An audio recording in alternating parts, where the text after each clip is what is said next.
Hi friends, welcome back to my channel. ఈ రోజు మీకు ఈ సీరియల్లో ఏం జరిగిందో తెలుసుకోవాలి అనుకుంటున్నారా? అయితే వెంటనే మనం సీరియల్లోకి వెళ్ళిపోదాం. ఇక ఇంటికి వస్తున్న చక్రి అయితే దారిలో చిన్న యాక్సిడెంట్ అయితే అవుతుంది. ఇక యాక్సిడెంట్ అయిన అతను చాలా సీరియస్ గా చక్రిని తీసుకెళ్లి ఇక పోలీస్ కంప్లైంట్ అయితే ఇస్తారు. ఇంకా పోలీసులు చక్రిని అరెస్ట్ చేసి అతని కేసునైతే ఫైల్ చేస్తుంటారు. ఇంతలో చక్రి ఈ విషయాన్ని ఇక మాధవకి ఫోన్ చేసి అయితే చెప్తాడు. ఒక్కసారిగా మాధవ చక్రి చెప్పిన మాటలకి షాక్ అయిపోతాడు. ఇక వెంటనే మాధవ అలాగే కేశవ ఇంకా మహాలక్ష్మి కూడా స్టేషన్ కి అయితే వెళ్తారు. ఇక స్టేషన్ కి వెళ్లిన మాధవ వాళ్ళు చక్రితో మాట్లాడుతూ ఉంటే ఇక చక్రి అన్నా నాదే తప్పు లేదన్నా, వాడే రాంగ్ రూట్ లో వచ్చాడు, కానీ ఇక్కడ వాడిదే తప్పు లేనట్టుగా నా మీద కేసు పెట్టాడు అంటూ ఇక చక్రి మాట్లాడుతూ ఉంటే దానికి మాధవ మహాలక్ష్మి అలాగే కేశవ ముగ్గురు కూడా ఇంకా ఎస్ఐతో మాట్లాడుతూ ఉంటారు. ఎస్ఐ అయితే అస్సలు వినిపించుకోకుండా చూడండి, వాడు కారుతో గుద్దేసిందే కాకుండా చూశారుగా ఎలా మాట్లాడుతున్నాడో, ఇట్లాంటి వాడికి శిక్ష పడాల్సిందే, మీరు మంచి లాయర్ని చూసుకోండి అని అంటుంటే ఒక్కసారిగా మహాలక్ష్మి అదేంటి లాయర్ని చూసుకోమంటున్నారు, కేసు ఇంకా ఎఫ్ఐఆర్ చేయలేదు కదా అని అంటుంటే ఆల్రెడీ ఎఫ్ఐఆర్ అయిపోతుంది, ఇక ఈ కేసు కోర్టుకే వెళ్తుంది, వెళ్ళండి మంచి లాయర్ని చూసుకోండి అంటూ ఇక ఎస్ఐ మాట్లాడిన మాటలకి ఒక్కసారిగా అందరూ కూడా షాక్ అయిపోతారు. ఇక మాధవ్ అయితే సార్ మీకు దండం పెడతాను, మీకు పుణ్యం ఉంటుంది, వద్దు సార్ అలా చేయకండి సార్, ప్లీజ్ సార్, ఇది ఎలా అయినా సరే మీరే సరి చేయండి సార్ అంటూ ఇక మాధవ అయితే ఎస్ఐని బ్రతిమలాడుతూ ఉంటే ఎస్ఐ చూడండి, గుద్దిందే కాకుండా చూశారుగా వాడెలా అరుస్తున్నాడో, అట్లాంటి వాడికి శిక్ష పడాలా వద్దా చూడండి, అతనికి ఎన్ని గాయాలు తగిలాయో అంటూ ఇక ఎస్ఐ అయితే ఆ కార్ గుద్దిన అతన్ని చూపిస్తూ ఉంటారు. ఇంకా ఇంతలో కానిస్టేబుల్ అయితే ఎవయ్యా కార్ నీదేనా అని అడగడంతో ఇంకా చక్రి నాది కాదని చెప్తుంటే ఏంటి కార్ నీది కాదా, అర్థమైంది, ఆ కారు ట్రావెల్ ఏజెన్సీ వాళ్ళదని అర్థమైంది, రేయ్ ఒక డ్రైవర్ గడివి నీకింత పొగరా, చెప్పరా ఆ ఏజెన్సీ ఓనర్ నెంబర్ చెప్పు అని అడగడంతో ఇక ఓంకార్ నెంబర్ అయితే చెప్తారు. ఓంకారేశ్వర్ నెంబర్ని తీసుకున్న కానిస్టేబుల్ ఓంకారేశ్వర్ని అయితే అక్కడ స్టేషన్కి అయితే పిలుస్తారు. ఇక స్టేషన్కి వచ్చిన ఓంకారేశ్వర్ని చూసి ఇంకా మాధవ అలాగే కేశవ మహాలక్ష్మి ముగ్గురు కూడా అతనితో మాట్లాడతారు. ఇంకా చక్రి అయితే ఓంకారేశ్వర్ దగ్గరకు వచ్చి కారేశ్వర్ నిజంగా నాదే తప్పు లేదు, వీళ్ళు కావాలనే ఇలా నా మీద తప్పుడు కేసు పెట్టారు అంటూ ఇక చక్రి మాట్లాడుతూ ఉంటే రేయ్ వీడు ఎక్కువగా మాట్లాడుతున్నాడు, ముందు వీడిని తీసుకెళ్లి లోపల ఏంట్రా అంటూ ఇక కానిస్టేబుల్స్ తో చెప్పడంతో ఇక చక్రిని లోపల జైల్లో పెడతారు. ఇక అది చూసిన మహాలక్ష్మి మరింత బాధపడుతుంది. ఇక ఓంకారేశ్వర్ అయితే సార్ ఆ కుర్రోడు మావాడే సార్, తను చాలా మంచోడు, తను ఎట్లాంటి పొరపాటు చేయడు, ఏదో అనుకోకుండా జరిగింది, మరి ఇంత చిన్న విషయాన్ని కోర్టు దాకా తీసుకెళ్తుందానికి ప్లీజ్ అండి ఇక్కడే ఏదో ఒకటి సెటిల్ చేయండి అంటూ ఓంకారేశ్వర్ ఇక ఆ ఎస్ఐతో మాట్లాడుతూ ఉంటే ఎస్ఐ చూడండి, అంత దూరం వెళ్ళకూడదు అంటే ఒకసారి యాక్సిడెంట్ అయినా అతనితో మాట్లాడి సెట్ చేసుకోండి అని చెప్పడంతో ఇక ఓంకారేశ్వర్ అయితే ఆ యాక్సిడెంట్ అయిన అతన్ని తీసుకుని పక్కకైతే వెళ్తారు. అతనితో ఎంత మాట్లాడినా సరే అతను అస్సలు ఒప్పుకోడు. అలాగే ఎస్ఐ దగ్గరకైతే వెళ్ళిపోతాడు. ఇక ఓంకారేశ్వర్ ఎస్ఐతో మాట్లాడుతూ సార్ ఏదో ఒకటి చేసి అతనితో మీరే మాట్లాడండి సార్ అని అంటుంటే ఇక ఎస్ఐ చూడండి, అతనికి తగిలిన గాయాలే గాని అతని బైక్ రిపేరే గాని దీనంతటికి అతను 50,000 ఇమ్మంటున్నాడు, అలా అయితేనే కేసు వాపస్ తీసుకుంటా అంటున్నాడు, చూడండి కేసు కోర్టు దాకా వెళ్ళకూడదు అంటే అతనికి 50,000 ఇచ్చి సెటిల్ చేసుకోండి అని చెప్పడంతో ఒక్కసారిగా చక్రి షాక్ అయిపోతాడు. ఇదంతా కావాలని వీళ్ళు డబ్బు కోసం చేస్తున్నారు, అనయ్య మీరేమి ఇవ్వద్దు అంటూ ఇక చక్రి మాట్లాడుతూ ఉంటే ఆ మాటలకి మాధవ రే నోరు మూసుకుని ఉండు, ఎస్ఐ గారు విన్నారంటే నిజంగానే నిన్ను కోర్టుకి పంపిస్తారు, రే కేశవ నా దగ్గర ఇదిగో ఈ డబ్బులున్నాయి, నీ దగ్గర ఏమైనా ఉన్నాయా అని అడగడంతో ఇక కేశవ కూడా తన దగ్గరున్న కొంత డబ్బుని తీస్తే మొత్తం మీద 25,000 మాత్రమే ఉంటాయి. ఇక ఇంతలో కేశవకి గతంలో ఇక చక్రి అయితే బండి కోసం ఒక 25,000 దాచిపెట్టాను అన్న సంగతి గుర్తుకొచ్చి, అన్నా చక్రి తన కబోర్డ్లో 25,000 దాచిపెట్టాడు, దాని గురించి చక్రితో చెప్పాలి కదా అని అంటుంటే, ఇక మాధవ చూడు, వాడితో నేను తర్వాత మాట్లాడతాను గాని త్వరగా ఇంటికి వెళ్ళి ఆ డబ్బులు తీసుకురా అని చెప్పడంతో ఇక కేశవ అయితే అక్కడి నుంచి ఇక ఇంటికైతే వెళ్తాడు. ఇంట్లో చక్రి దాచిపెట్టుకున్న 25,000ని తీసుకుని అక్కడికైతే వస్తాడు. ఇక 50,000 అక్కడ ఉన్న ఓంకారేశ్వర్ చేతిలో పెట్టి, అన్నా ఏదో ఒక రకంగా మీరే సెటిల్ చేయాలి అంటూ ఇంకా మాధవ అయితే ఓంకార్తో చెప్పడంతో ఆ ఓంకారేశ్వర్ ఇక ఆ డబ్బుని ఆ ఎస్ఐతో అతనికైతే ఇప్పిచ్చేస్తారు. అతను అక్కడి నుంచి కేసు వాపస్ తీసుకుని వెళ్ళిపోతాడు. ఇక మాధవ అలాగే కేశవ ఇక ఓంకారేశ్వర్ అందరూ కూడా ఎస్ఐకి సార్ థ్యాంక్ యూ అంటూ ఎస్ఐకి థ్యాంక్స్ చెప్తుంటే, ఇక ఎస్ఐ అయితే చక్రిని దగ్గరికి పిలుస్తాడు. ఇంకా చక్రి అయితే బటన్స్ కింద దాకా పెట్టుకోవడంతో ఇక చక్రిని చూసి, ఏయ్ ఏంట్రా షర్టు, నువ్వేమన్నా బజార్ రౌడీ అనుకుంటున్నావా, పెట్టు బటన్స్ పెట్టు అని అరవడంతో ఇక చక్రి అది కాస్త అవమానంగా ఫీల్ అవుతూ షర్ట్ బటన్స్ పెట్టుకుంటూ మహాలక్ష్మిని చూస్తాడు. ఇక మహా అయితే ఇప్పటికైనా వదిలేయండి అంటూ ఇంకా మాట్లాడుతూ ఉంటే, రేయ్ అసలు నీకు లైసెన్స్ ఉందా అని అడగడంతో ఇంకా చక్రి పాకెట్లో నుంచి లైసెన్స్ ని చాలా పొగరుగా తీస్తాడు. అది గమనించిన ఎస్ఐ ఆ లైసెన్స్ లాక్కొని చక్రి చెంప పగలకొట్టి, చూడు నిన్ను ఉదయం నుంచి చూస్తున్నాను, తప్పు చేసిన ఫీలింగ్ నీలో కొంచెం కూడా కనిపించట్లేదు, పైగా ఇష్టం వచ్చినట్టు చాలా పొగరుగా మాట్లాడుతున్నావు, అసలు నీ బిహేవియరే నాకు నచ్చట్లేదు, చూడు ఈ లైసెన్స్ నా దగ్గరే ఉంటుంది గాని వెళ్ళు సరిగా డ్రైవింగ్ నేర్చుకునిరా అని చెప్పడంతో ఇక చక్రి అయితే, చూడండి నేను కరెక్ట్ గానే వచ్చాను, వాడే రాంగ్ రూట్లో వచ్చి నాకు డాష్ ఇచ్చాడు, నాది కారు వాడిది బైకు, అందుకేనేమో వాడి కేసుని మీరు యాక్సెప్ట్ చేశారు, పైగా ఇప్పుడు నా లైసెన్స్ తీసుకున్నారు, ఇదేం బాగాలేదు అంటూ ఇక చక్రి మాట్లాడుతుంటే, ఏంటి నాకే ఎదురు చెప్తున్నావు నిన్ను అంటూ ఇక ఎస్ఐ అయితే చక్రి మీద విరుచుకుపడుతుంటే అక్కడ ఉన్న మాధవ కేశవ అలాగే మహాలక్ష్మి ఇక ఆ ఓంకారేశ్వర్ అందరూ కూడా సార్ చిన్నోడు ఏదో తెలియక ఆవేశంలో మాట్లాడుతున్నాడు, ఏం పట్టించుకోకండి సార్, ప్లీజ్ సార్, కష్టపడేవాళ్ళు లైసెన్స్ తీసుకుంటే మళ్ళీ తను ఇబ్బంది పడాలి కదా, ప్లీజ్ సార్ దయచేసి ఆ లైసెన్స్ ఇచ్చేయండి అంటూ ఇక అందరూ కూడా ఎస్ఐని బ్రతిమలాడుతుంటే, సరే ఇస్తాను కానీ వీడి పొగరు తగ్గేకొచ్చి తీసుకెళ్ళమను, లైసెన్స్ ఇక్కడే ఉంటుంది వేరే అంటూ ఇక ఎస్ఐ అయితే చక్రి మీద కోపంతో విరుచుకుపడతాడు. ఇక చక్రిని మాధవ అలాగే కేశవ బలవంతంగా ఇంటికైతే తీసుకెళ్తూ ఉంటారు. ఇక ఓంకారేశ్వర్ కార్ నేను తీసుకెళ్తాను అంటూ ఇక అక్కడి నుంచి తన కార్నైతే తీసుకుని వెళ్ళిపోతాడు. ఇంకా ఇంటికి వెళ్ళిన చక్రిని చూసి మహాలక్ష్మి అయితే, అసలు మీరెందుకు ఇలా చేస్తున్నారు, చూసారుగా అక్కడ ఎస్ఐ మీ మీద ఎంత కోపడ్డారో అంటూ ఇక చక్రి మాట్లాడుతూ ఉంటే చక్రితో మహాలక్ష్మి మాట్లాడుతుంటే ఆ మాటలకి చక్రి ఒక్క మాట కూడా మాట్లాడకుండా, నా తప్పేమీ లేదు, అయినా వాడు నన్ను అరెస్ట్ చేశాడు, పైగా మీరు వాడి మాటలే నమ్ముతున్నారు, నా మాటలు నమ్మట్లేదు అంటూ కోపంగా గదిలోకైతే వెళ్ళిపోతాడు. ఇక చక్రి అలా వెళ్ళిపోవడంతో మహాలక్ష్మి మాధవ వైపు చూస్తుంది. మాధవ, అమ్మ మహా, వాడు ఇప్పుడే కదా స్టేషన్ నుంచి వచ్చాడు, పైగా జరిగిన దాని గురించి వాడు చాలా బాధపడుతున్నాడు, నిదానంగా వాడితో నేను మాట్లాడతాను అంటూ ఇక మాధవ చెప్పి గ్లాస్తో వాటర్నైతే చక్రి దగ్గరికి తీసుకెళ్తాడు.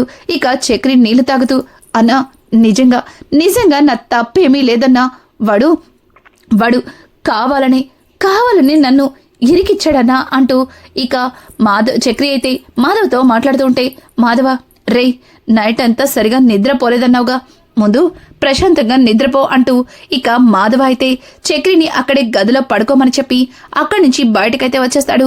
ఇక చక్రి పడుకుంటాడే గాని అక్కడ జరిగిందంతా గుర్తు చేసుకుంటాడు.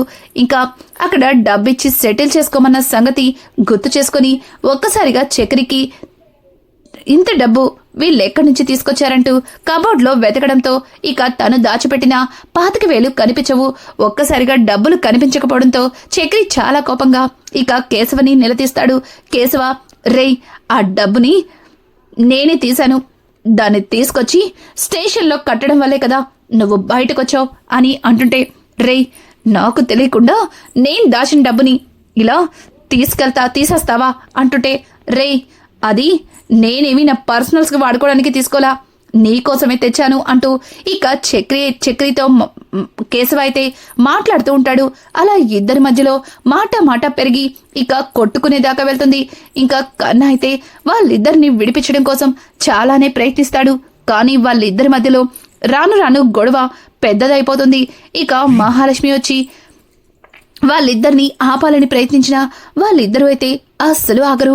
ఇక కిచెన్ లో నుంచి ఒక ప్లేట్ ని తీసుకొచ్చి నేలకేసి కొడుతుంది. ఒక్కసారిగా ఆ శబ్దానికి ఇద్దరు కూడా దూరంగా వెళ్లిపోతారు.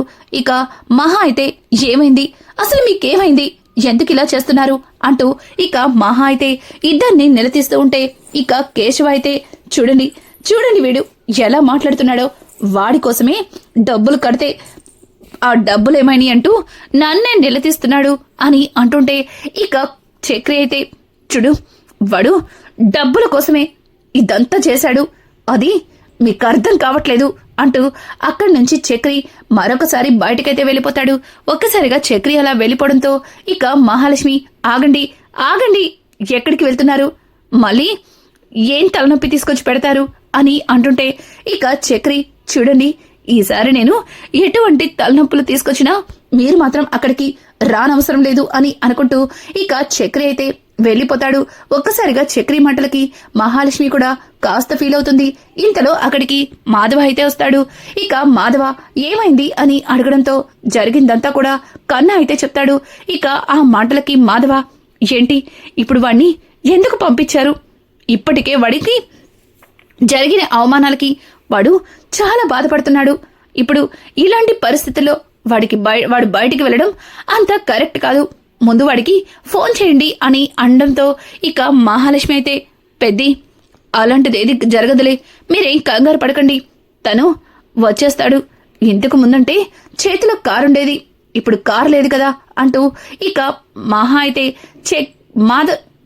మాధవతో మాట్లాడుతుంది. మాధవ అలా మాట్లాడుతూ ఉండగానే ఇక చక్రి ఇంటికైతే వస్తాడు.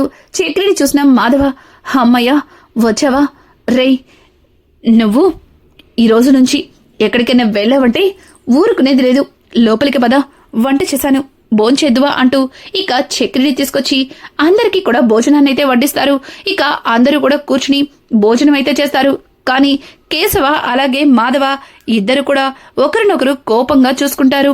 ఇక మహాలక్ష్మి అయితే అది గమనించి, చూడండి, మీరిద్దరూ ఎందుకు ఇలా ప్రవర్తిస్తున్నారో నాకు అస్సలు అర్థం కావట్లేదు, ఆయన పెద్దవాడని ఆలోచించకుండా నువ్వు కూడా పదే చక్రితో గొడవ పడ్డం బాగాలేదంటూ ఇక కేశవకి అలాగే చక్రి దగ్గరకు వచ్చి, చూడండి, మీకోసమే కదా వాళ్ళు అంత కష్టపడ్డారు, మీరు స్టేషన్లో ఉన్నారని తెలిసిన వెంటనే వాళ్ళు ఎంతలా కంగారు పడ్డారో నేను చూశాను, ఆయన ఎదుటివారి బాధని అర్థం చేసుకోకుండా ఇలా ఇష్టం వచ్చినట్టు మాట్లాడి మీరు వారిని మరింత బాధ పెట్టడం కరెక్ట్ కాదంటూ ఇక మహాలక్ష్మి అయితే చక్రిని కూడా తిడుతుంది.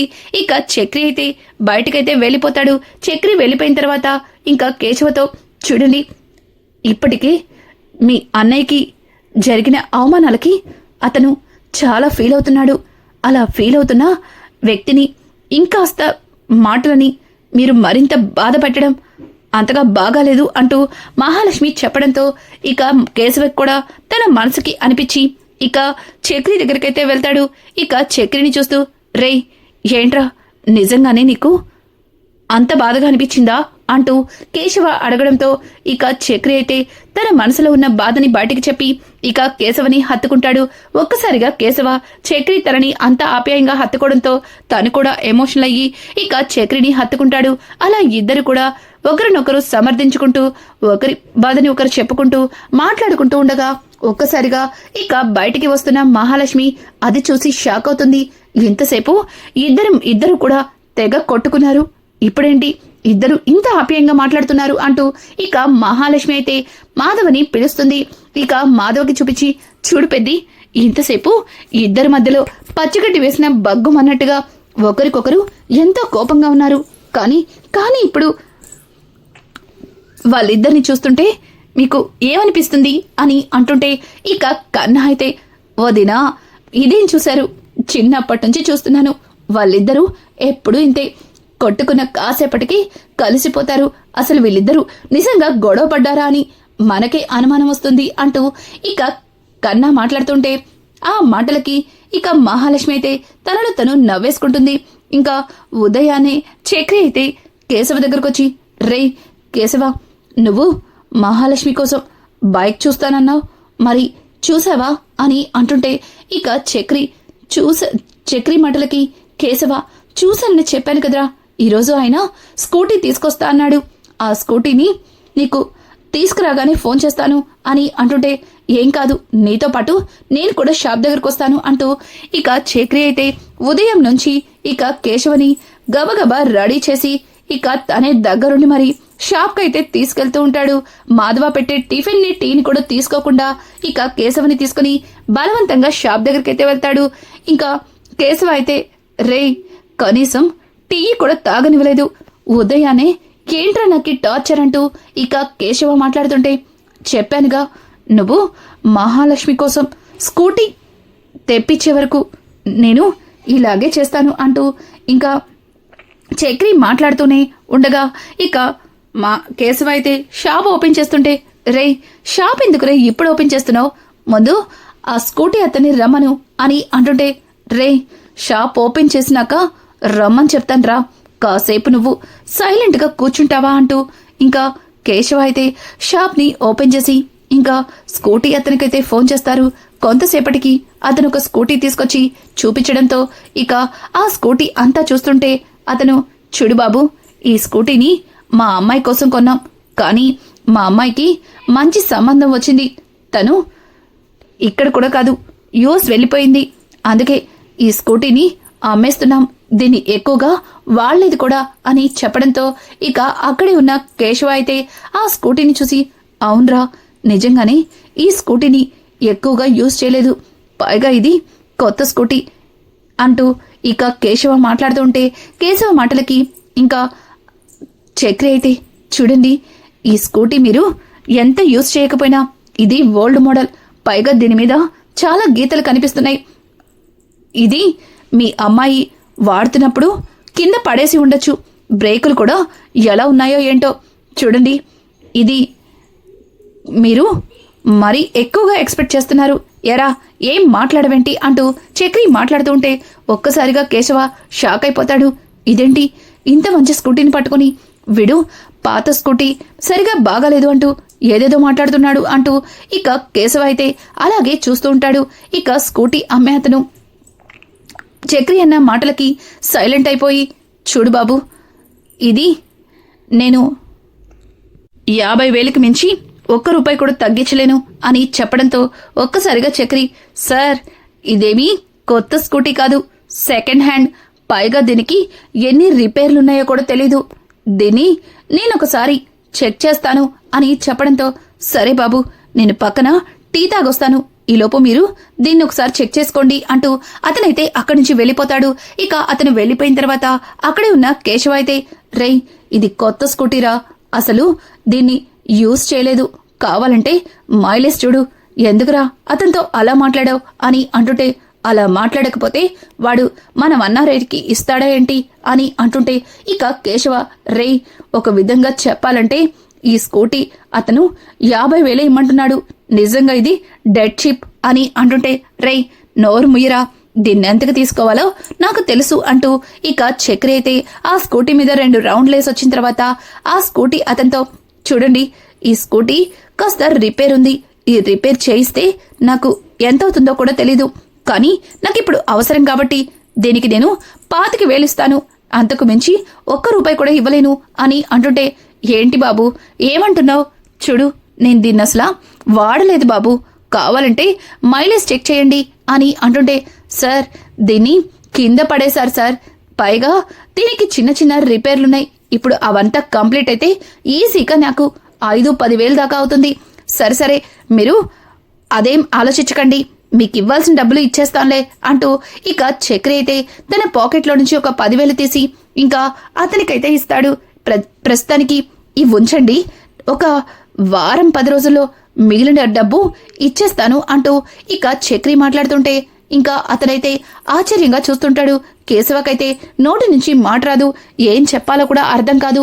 ఇంకా చక్రి రేయ్ చెప్పరా, వారం రోజుల్లో మిగతా డబ్బు ఇచ్చేస్తానని చెప్పరా అంటూ ఇక చక్రి అయితే కేశవతో మాట్లాడడంతో కేశవ కూడా అవును వారం రోజుల్లో మిగిలిన డబ్బు ఇచ్చేస్తాడు అని చెప్పి ఇక చక్రికి సపోర్ట్ చేస్తూ అతనితో మాట్లాడడంతో ఇక అతను ఆ 25,000కే ఒప్పందం చేసుకుని అక్కడి నుంచి స్కూటీని ఇచ్చి వెళ్ళిపోతాడు. ఇక కేశవ అయితే రేయ్ ఇంత మంచి స్కూటీని 25,000కి భలే తీసుకున్నావురా, ఎంతైనా ఎదుటి వారిని మాటలతో బుట్టలో వేసుకోవడం నీ తర్వాతే, ఇంత షాప్ పెట్టుకున్నా నాకు నీలాంటి టాలెంట్ లేదురా అంటూ ఇక కేశవ మాట్లాడుతూ ఉంటే కేశవ మాటలకి చక్రి మరేమనుకున్నావు, దీన్ని నీట్గా చేసి ఇంటికి పట్టుకురా అని అంటుంటే అంత లేదు మూసుకొని తీసుకునెళ్ళు అంటూ ఇంకా కేశవ అయితే చక్రితో మాట్లాడుతుంటాడు. రానున్న ఎపిసోడ్స్ లో ఇక చక్రి మీద మహాలక్ష్మికి మరింత ప్రేమ ఎక్కువ అవుతుందా లేక చక్రి మహాలక్ష్మిల మధ్యలో దూరం పెరుగుతుందా? ఇలాంటి లేటెస్ట్ ఎపిసోడ్స్ మీకు మరిన్ని కావాలి అనుకుంటే మా ఛానల్ని సబ్స్క్రైబ్ చేసుకోవడం మాత్రం మర్చిపోకండి. Thanks for watching. Hi friends, welcome back to my channel. ఈ రోజు మీకు ఈ సీరియల్లో